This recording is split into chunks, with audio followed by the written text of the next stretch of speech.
What's up guys, and welcome back to my channel. It's your girl Lena, and today for Vlogmas Day 5, I'll be teaching you how to make carne molida con papas. You want to start off by rinsing your potatoes. I'm using Idaho potatoes and I'm using about 6 of those. When you're all done rinsing your potatoes, you're going to want to go ahead and begin to start to peel the potatoes. I'm using a potato peeler. However, it is your preference whether you would like to use a potato peeler or you can use a knife. Again, it's your preference, whatever you desire. And once you're done peeling all 6 potatoes, you're going to want to go ahead and let them soak in water. I'm going to go ahead and use cool water for this so that the starch can go ahead and come out. Also, you're going to want to check your potatoes to see if you missed any spots and then peel that off as well. Alright, so then what you're going to do next here, I do let them soak in water, again, cold water, and I'm going to go ahead and begin cutting them. However, I'm not going to show you all 6. I begin cutting it down the center and then into 3s, and then I turn it sideways and go ahead and cut that into, I think I do it 7 times, I'm not too sure, but you just basically make cubes or like small chunks of your potato. Once you're done, you are going to want to let that soak in the cold water as well. So again, I didn't show you all 6 potatoes. Once you cut your potatoes, you are going to let them soak in water so that the starch can come out.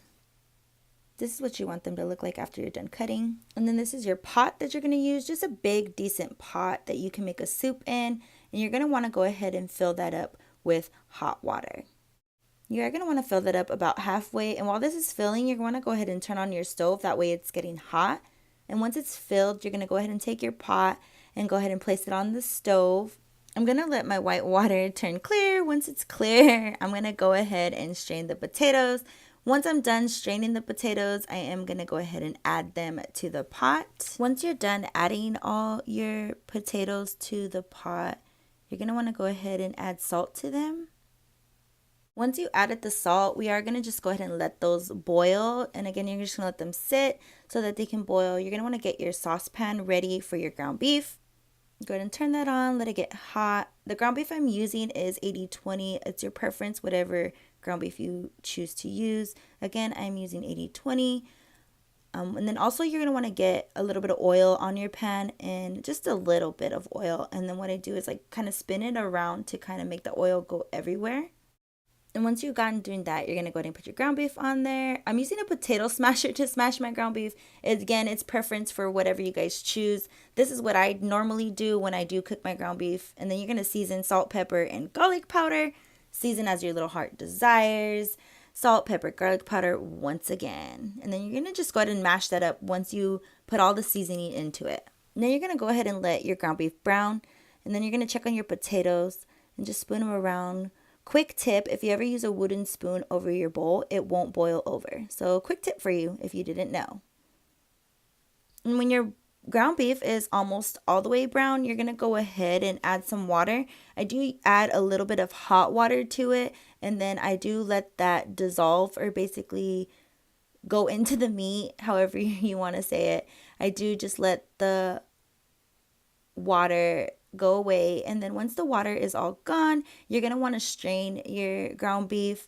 This is how I strain my ground beef. I just put it in my strainer, and then I go ahead and get all the oil out of it.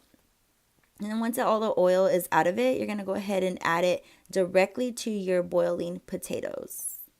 After you've done that, you're going to go ahead and add a can of tomato sauce. I'm just using regular tomato sauce. I do stick the can in there just to make sure all the tomato sauce is out. Then you're going to go ahead and season salt, pepper, and garlic powder. You do season as you desire, whatever your taste buds are, your preference. Salt, pepper, and garlic powder. And then you're going to go ahead and spoon that all around just to give it a good mix. Once you're done mixing, you are going to want to lower your heat between the 3 and the 5. So it's like medium heat so it boils. And then you're going to go ahead and set your timer for 20 minutes. Technically it's 15 to 20 minutes, but I do 20 minutes. And 20 minutes later, it is all done. I do spoon it around, and I do turn off the stove as well. And to check it, I do poke a fork through the potato to make sure it's soft and can go through. And then you're all done. I hope you guys enjoyed this video. Don't forget to give it a thumbs up. Also in the comment section below, let me know any future cooking videos that you guys would like to see. Don't forget to subscribe to my YouTube channel and hit that bell icon so you can get notified every single time I upload a new video. I'll see you guys tomorrow for Vlogmas Day 6.